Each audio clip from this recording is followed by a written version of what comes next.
ये क्या बदतमीजी है? एक इंडियन आर्मी ऑफिसर के साथ ऐसा सुलूक, वो भी 26 जनवरी के दिन।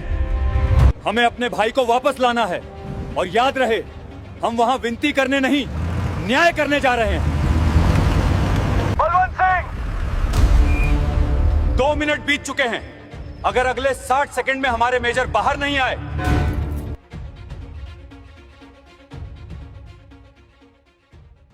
26 जनवरी की वो सुबह आम सुबह नहीं थी। पूरा देश गणतंत्र दिवस की तैयारियों में डूबा था। उत्तर भारत के एक छोटे से गांव में एक बूढ़ी मां अपनी धुंधली आंखों से सड़क की ओर देख रही थी। उसके हाथ कांप रहे थे, लेकिन दिल उम्मीद से भरा था। आज उसका बेटा मेजर अर्जुन सिंह 1 साल बाद घर लौट रहा था। गांव की गलियों में तिरंगा लहरा रहा था, लाउडस्पीकर पर देशभक्ति के गीत गूंज रहे थे। लेकिन उस मां के लिए सबसे बड़ा उत्सव उसके बेटे की घर वापसी थी। उसने रसोई में अर्जुन का पसंदीदा चूरमा और हलवा तैयार कर रखा था। वह बार बार दरवाजे पर जाती और फिर वापस लौट आती। उसे पता था कि सरहद की रक्षा करने वाला उसका शेर आज अपनी मां की गोद में सिर रखकर सोएगा। उसी समय भारत पाक सीमा के पास एक आर्मी बेस कैंप में हलचल तेज थी। मेजर अर्जुन सिंह अपना बैग पैक कर रहे थे। उनकी वर्दी पर लगे मेडल उनकी बहादुरी की गवाही दे रहे थे। जैसे ही वो बाहर निकले, उनके सीनियर कैप्टन विक्रम ने उन्हें रोका। अर्जुन, घर जाने की बहुत जल्दी है, आखिर 1 साल बाद जा रहे हो। साहब, दुश्मन की गोलियों का डर नहीं लगता, लेकिन मां के आंसुओं और उसके इंतजार से डर लगता है। आज 26 जनवरी है। मां ने कहा है कि आज के दिन मुझे उसके साथ होना चाहिए। बात तो सही है, लेकिन याद रखना अर्जुन, आज का दिन संवेदनशील है। खुफिया जानकारी है कि कुछ असामाजिक तत्व माहौल बिगाड़ने की कोशिश कर सकते हैं। पूरे रास्ते हाई अलर्ट हैं। अपनी सुरक्षा का ध्यान रखना और कुछ भी संदिग्ध दिखे तो तुरंत हेडक्वार्टर को इन्फॉर्म करना। जी साहब। एक फौजी ड्यूटी पर हो या छुट्टी पर, उसकी आंखें हमेशा देश की सुरक्षा पर ही होती हैं। अर्जुन ने एक कड़क सल्यूट दिया और बस स्टैंड की ओर चल पड़े। उन्हें क्या पता था कि इस यात्रा में उनका सामना सरहद पार के दुश्मनों से नहीं, बल्कि वर्दी के पीछे छिपे अपनों के भीतर के भेड़ियों से होने वाला था। अर्जुन एक साधारण बस में सवार हुए। बस खचाखच भरी थी। मजदूर, छात्र, छोटे बच्चे और बुजुर्ग सभी अपने घरों को लौट रहे थे या गणतंत्र दिवस के कार्यक्रमों में जा रहे थे। हाईवे पर कोहरा घना था।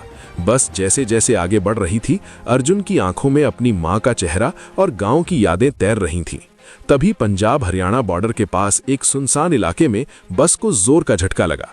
टायर फटने जैसी आवाज आई और ड्राइवर ने अचानक ब्रेक मारे। बस के अंदर चीख पुकार मच गई। बाहर का नजारा भयावह था। पुलिस ने एक अवैध चेकपोस्ट लगा रखा था। दर्जनों गाड़ियां कतार में खड़ी थीं। वहां तैनात था एसएचओ बलवंत सिंह। भारी शरीर, आंखों में क्रूरता और चेहरे पर सत्ता का अहंकार। बलवंत सिंह कोई ईमानदार अफसर नहीं था, वो उस इलाके का घोषित वसूली भाई था। वह गणतंत्र दिवस की चेकिंग के नाम पर आम जनता को लूट रहा था। बलवंत सिंह हाथ में डंडा लिए बस के पास आया और खिड़की पर जोर से मारा। ओए ड्राइवर, नीचे उतर और सब सवारियां अपना सामान लेकर लाइन में लग जाओ। आज चेकिंग तगड़ी होगी। यात्री डरे सहमे नीचे उतरे। बलवंत और उसके सिपाही हर बैग की तलाशी ले रहे थे, लेकिन उनका मकसद सुरक्षा नहीं, बल्कि यात्रियों के पर्स से पैसे निकालना था। एक गरीब मजदूर के पास से 500 रुपए निकले तो बलवंत ने उसे थप्पड़ मार दिया।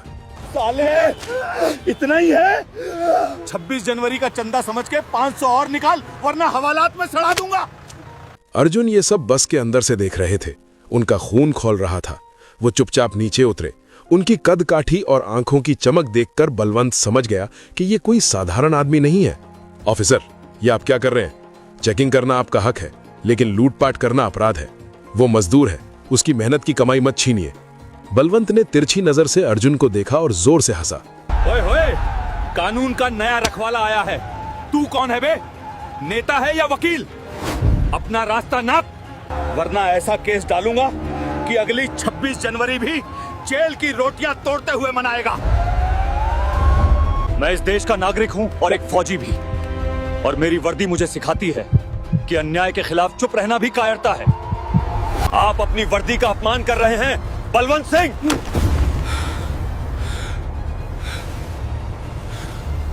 फौजी शब्द सुनते ही बलवंत की आंखों में एक अजीब सी चिढ़ आ गई।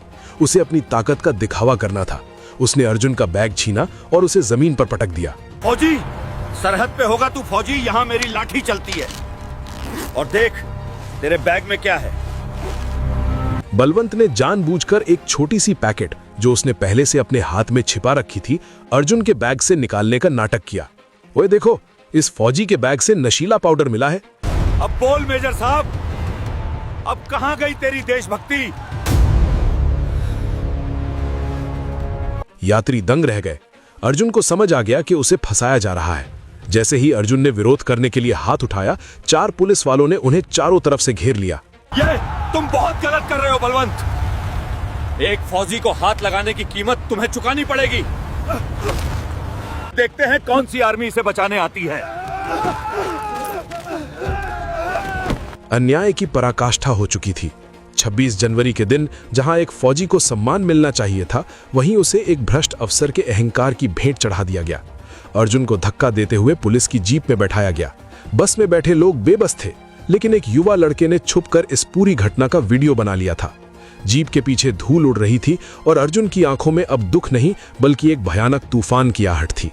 मेजर अर्जुन सिंह अब लॉकअप में थे। बलवंत सिंह को लग रहा था कि उसने बाजी जीत ली है, लेकिन उसे नहीं पता था कि उसने एक ऐसे ज्वालामुखी को जगा दिया है जो फटने के बाद पूरे सिस्टम की गंदगी को जलाकर राख कर देगा। क्या अर्जुन अपने बेगुनाही साबित कर पाएंगे? क्या उनकी यूनिट को पता चल पाएगा कि उनका एक जांबाज अफसर सलाखों के पीछे है? पुलिस स्टेशन का वो कमरा जहां कानून की रक्षा होनी चाहिए थी, आज वहां कानून का गला घोटा जा रहा था। मेजर अर्जुन सिंह को एक छोटी सी अंधेरी काल कोठरी में धकेल दिया गया था। उनके सफेद कुर्ते पर धूल और खून के दाग थे, लेकिन उनकी रीढ़ अभी भी सीधी थी और आंखों में वही फौजी निडर था। बलवंत सिंह अपनी मेज पर पैर रखकर बैठा था, हाथ में शराब का गिलास और चेहरे पर एक शैतानी मुस्कान। उसने अपने 2 सिपाहियों को इशारा किया।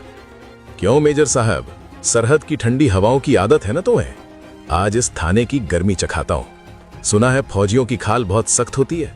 जरा देखे तो सही कि मेरी लाठी का जवाब तुम्हारी हड्डियां कैसे देती हैं। बलवंत सिंह, तुमने आज सिर्फ एक इंसान को नहीं बल्कि उस भरोसे को गिरफ्तार किया है जो ये देश अपनी पुलिस पर करता है। अभी भी वक्त है, अपनी गलती सुधार लो, वरना जब सैलाब आता है तो किनारे की गंदगी सबसे पहले बहती है।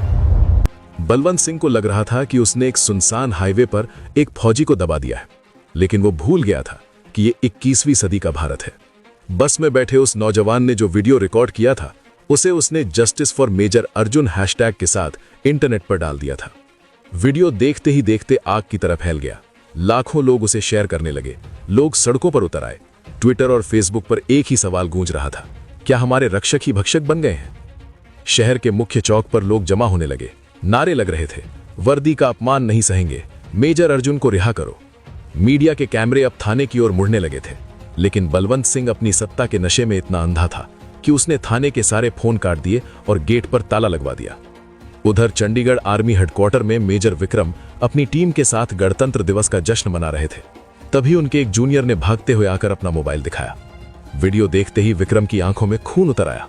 उनके सबसे अच्छे दोस्त, उनके भाई जैसे अर्जुन को एक भ्रष्ट पुलिस वाला घसीट रहा था। ये क्या बदतमीजी है, एक इंडियन आर्मी ऑफिसर के साथ ऐसा सुलूक, वो भी 26 जनवरी के दिन। सर, ये बलवंत सिंह है, बहुत पहुंच वाला आदमी है। सुना है इसे स्थानीय मंत्रियों का संरक्षण प्राप्त है। संरक्षण? उसे कहो कि उसने गलत आदमी से पंगा लिया है। जब बात फौज की इज्जत पर आती है तो हम किसी मंत्री या संतरी का आदेश नहीं मानते। गाड़ियां तैयार करो, हमें अपने भाई को वापस लाना है। और याद रहे, हम वहां विनती करने नहीं, न्याय करने जा रहे हैं। अर्जुन के गांव में शाम ढल चुकी थी। मां की रसोई में खाना ठंडा हो चुका था। अर्जुन का फोन अब भी बंद था। तभी गांव के कुछ लोग दौड़ते हुए मां के पास आए। उनके चेहरों पर डर और घबराहट थी। चाची, अर्जुन भाई, उन्हें पुलिस ने पकड़ लिया है। शहर में बड़ा हंगामा हो रहा है। मां के हाथ से पानी का गिलास गिरकर टूट गया। उसकी आंखों में आंसू नहीं बल्कि एक अजीब सा सन्नाटा छा गया। उसने दीवार पर टंगी अर्जुन के पिता की तस्वीर देखी, जो खुद एक शहीद फौजी थे। मेरा बेटा अपराधी नहीं हो सकता। उसने कभी किसी का बुरा नहीं किया। वो देश के लिए मर मिटने वाला बच्चा है। अगर उसे कुछ हुआ तो ये देश कभी खुद को माफ नहीं कर पाएगा। गांव की औरतें मां को संभालने लगी, लेकिन मां का दिल कह रहा था कि उसका बेटा किसी बड़ी मुसीबत में है। वो घर के बाहर निकलकर सड़क की ओर देखने लगी, मानो उसकी दुआएं अर्जुन तक पहुंचने का रास्ता ढूंढ रही हों। थाने के अंदर बलवंत सिंह ने आपा खो गया था। उसने अर्जुन पर लाठियां बरसाईं, लेकिन अर्जुन के मुंह से एक आह तक नहीं निकली। वो बस बलवंत की आंखों में देख रहे थे।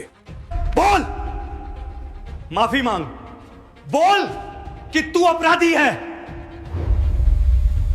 बलवंत, घड़ी की सुइयां देख रहे हो? तुम्हारा समय खत्म हो रहा है। सुनो, वो आवाज सुनाई दे रही है। बलवंत रुका। बाहर से एक अजीब सी गूंज सुनाई दे रही थी। ये कोई आम भीड़ की आवाज नहीं थी, ये भारी जूतों की ताल थी। धप धप धप। ऐसा लग रहा था मानो कोई पहाड़ खिसक कर थाने की तरफ आ रहा हो। अचानक थाने की दीवारें कांपने लगीं। बाहर हेडलाइट्स की तेज रोशनी ने अंधेरे को चीर दिया। साहब,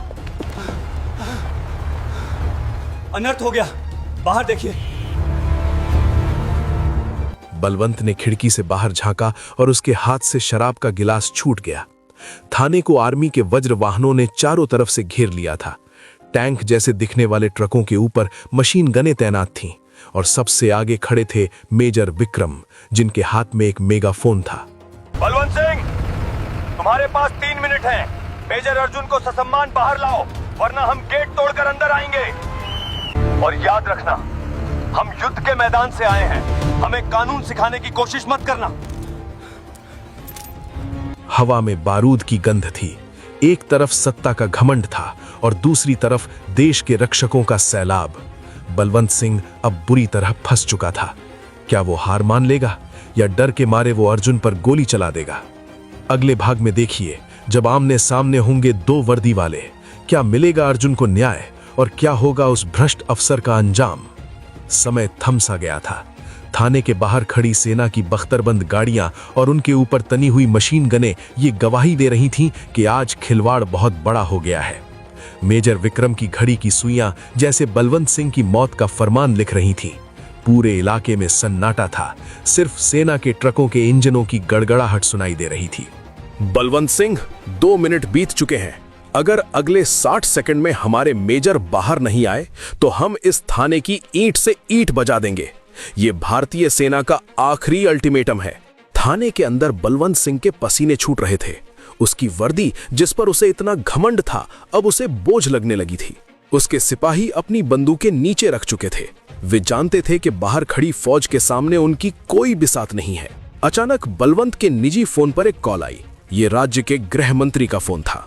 बलवंत ने कांपते हाथों से फोन उठाया। उसे लगा था कि उसका आका उसे बचा लेगा, लेकिन दूसरी तरफ से जो आवाज आई उसने बलवंत के पैरों तले जमीन खिसका दी। मंत्री फोन पर चिल्लाते हुए, बलवंत, तूने ये क्या किया? सोशल मीडिया पर पूरा देश उबल रहा है। दिल्ली से ऊपर तक फोन आ रहे हैं। तूने एक फौजी पर हाथ डालकर अपनी नहीं मेरी कुर्सी पर भी आग लगा दी है। तू अभी के अभी सस्पेंड है। अगर अगले 5 मिनट में मेजर अर्जुन को खरोच भी आई तो मैं खुद तुझे जेल के पीछे सड़ाऊंगा। बेवकूफ इंसान, तूने शेर की मांद में हाथ डाल दिया है। बलवंत का फोन उसके हाथ से गिर गया। उसकी सत्ता, उसकी दबंगई, उसका अहंकार सब एक पल में राख हो गया। उसने कांपते हाथों से लॉकअप की चाबियां उठाई। लॉकअप का दरवाजा एक लंबी और कर्कश आवाज के साथ खुला। अंधेरे से निकलकर मेजर अर्जुन सिंह बाहर आए। उनके चेहरे पर चोट के निशान थे। होंठ फटा हुआ था, लेकिन उनकी आंखों में जो तेज था वो बलवंत सिंह सहन नहीं कर पाया। बलवंत ने डर के मारे अपनी नजरें झुका ली। मेजर साहब, मुझे माफ कर दीजिए। मुझे नहीं पता था कि बात इतनी बढ़ जाएगी। तुम तो बस अपनी ताकत देख रहे थे बलवंत, लेकिन तुम भूल गए कि ये वर्दी ताकत दिखाने के लिए नहीं, कमजोरों का ढाल बनने के लिए मिली है। आज जो तुमने मेरे साथ किया वो मैं भूल सकता हूं, लेकिन जो तुमने उस गरीब मजदूर और इन यात्रियों के साथ किया उसके लिए खुदा भी तुम्हें माफ नहीं करेगा।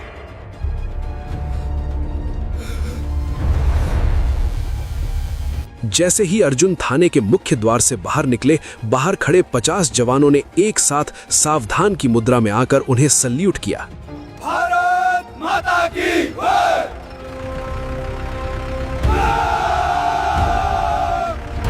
मेजर विक्रम दौड़कर आए और अर्जुन को गले लगा लिया। दोनों भाइयों की आंखों में आंसू थे, लेकिन ये आंसू कमजोरी के नहीं बल्कि स्वाभिमान के थे।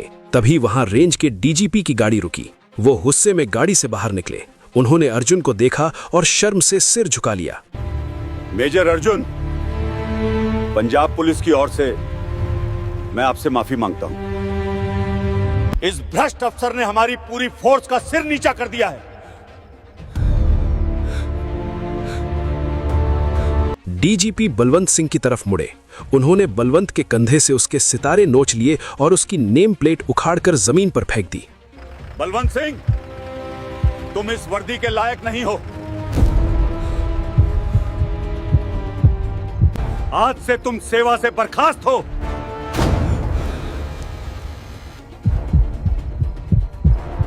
तुम्हारे खिलाफ अवैध वसूली और एक फौजी को प्रताड़ित करने का केस दर्ज किया जाएगा। हथकड़ी लगाओ इसे। जिस लॉकअप में अर्जुन बंद थे, अब वहां बलवंत सिंह को धक्का देकर डाल दिया गया। सत्ता का पहिया घूम चुका था। शाम ढल रही थी। अर्जुन की गाड़ी उनके गांव की सीमा में दाखिल हुई। पूरा गांव सड़क पर खड़ा था। फूलों की बारिश हो रही थी। जैसे ही गाड़ी घर के सामने रुकी, अर्जुन की मां बदहवास होकर बाहर निकली। अर्जुन गाड़ी से उतरे। उनका चेहरा देखकर मां की चीख निकल गई, लेकिन अर्जुन ने तुरंत उनके पैर छुए और उन्हें गले लगा लिया। मां, मैं आ गया। तेरा शेर लौट आया है। मुझे पता था बेटा, तू टूटेगा नहीं। तू सिर्फ मेरा बेटा नहीं है, तू इस देश की आन है। गांव के चौक पर तिरंगा फहराया गया। अर्जुन ने चोटिल होने के बावजूद अपनी पूरी ताकत के साथ राष्ट्रध्वज को सल्यूट किया। आज गणतंत्र दिवस की शाम वास्तव में सफल हुई थी। न्याय की जीत हुई थी और एक फौजी ने साबित कर दिया था कि चाहे सरहद हो या समाज, सत्य कभी पराजित नहीं होता। दोस्तों, मेजर अर्जुन सिंह की ये कहानी हमें सिखाती है कि भ्रष्टाचार चाहे कितना भी बड़ा क्यों ना हो, साहस और एकता के सामने उसे घुटने टेकने ही पड़ते हैं। हमारी सेना सिर्फ सीमाओं पर हमें नहीं बचाती, बल्कि उनके आदर्श हमें अन्याय के खिलाफ लड़ना भी सिखाते हैं। अगर आपको ये कहानी अच्छी लगी और आप चाहते हैं कि हम ऐसी और भी प्रेरक कहानियां लाते रहें, तो इस वीडियो को लाइक करें, शेयर करें और अरे सुनो, ये रॉकेट मत उड़ाओ। मैं गिनती देख रही हूँ, सब गलत है। हवा उल्टी चल रही है, वजन ज्यादा है ना? ये रॉकेट साइंस है। हाँ? यहाँ तजुर्बा बोलता है, कंप्यूटर फैसले लेते हैं। सब्जी अगर अभी नहीं रोका ना, तो ये रॉकेट यही फटेगा, और जब फटेगा तो नाम भी। जो स्कूल की 4 दीवारों में नहीं, बल्कि सड़क की धूल, शोर और गरीबी की भट्टी में तपकर कुंदन बना है। आज आप देखेंगे कि जब करोड़ों के सुपर कंप्यूटर और 5 रुपए की धनिया के लिए झगड़ती है, वह रॉकेट की स्पीड और हवा का दबाव जोड़ सकती है। अगर आपको लगता है कि टैलेंट सिर्फ एसी कमरों और महलों में, और कमेंट में भारत माता की जय जरूर लिखें। मैं हूं आपका पीटी साहब। चलिए चलते हैं उस भीड़ भाड़ वाले बाजार में, जहां आज एक चमत्कार शोर ही शोर था। सब्जी वालों की चिल्लाहट, रिक्शा वालों के हार्न और मोलभाव करती औरतों की आवाजें मिलकर एक ऐसा शोर पैदा कर रही थीं, जिसमें नाले के पास अपनी पुरानी बोरी बिछाकर बैठी थी लक्ष्मी की उम्र यही कोई 35-36 साल रही होगी। उसका रंग धूप में जलकर पक्का हो। में पिता गुजर गए तो मां के साथ झाड़ू पोछा किया, और जवानी में पति की मौत के बाद अब अपने 5 साल के बेटे राजू को पालने के लिए वह सब्जी कैलकुलेटर या कागज पेन नहीं उठाती थी। ग्राहक चाहे 15 तरह की अलग अलग सब्जियां ले, अलग अलग भाव पर ले, वह पलक झपक हुए 187 रुपये 50 पैसे। लोग हैरान रह जाते थे। बड़े बड़े पढ़े लिखे लोग मोबाइल निकालकर कैलकुलेटर खोलते आते थे, पर लक्ष्मी के लिए यह सब बस एक खेल था। उसके लिए नंबर और अंक हवा में तैरते थे। उसे संख्याओं में संगीत सुनाई देता था। उसे लगता था कि हर नंबर लगी हुई थी। गुप्ता जी ने एक बड़ा सा 50 इंच का एलईडी टीवी दुकान के बाहर लगा रखा था। आज भारत के लिए बहुत बड़ा दिन था। आज इसरो यानी भारत का मिशन था और पूरी दुनिया की नजरें भारत पर थीं। टीवी पर काउंटडाउन चल रहा था और बड़े बड़े वैज्ञानिक सूट बूट में बैठे तालियां बजा। ग्राहक कम थे और उसका बेटा राजू भी जिद करने लगा, माँ मुझे रैकेट देखना है। लक्ष्मी अपने बेटे का मन नहीं तोड़ पाई, जिससे धुआं निकल रहा था। स्क्रीन के साइड में ढेर सारे नंबर तेजी से बदल रहे थे। वह नंबर रैकेट की स्पीड, हवा का दबाव, ईंधन की मात्रा, लेकिन लक्ष्मी की आंखों में वह नंबर एक कहानी कह रहे थे, एक पैटर्न बना रहे थे। स्क्रीन पर एक ग्राफ चल रहा था और नीचे एक पट्टी पर लाल को घूर रही थी। उसकी आंखें एक जगह जम गई थीं। अचानक उसके दिमाग में एक घंटी बजी, जैसे कोई खतरा हो। उसने 43.2 डिग्री। लक्ष्मी ने अपने दिमाग में तेजी से गणना की, जैसे वह आलू प्याज का हिसाब लगाती थी। यह हिसाब उसे किसी किताब ने नहीं, बल्कि बचपन में गुलेल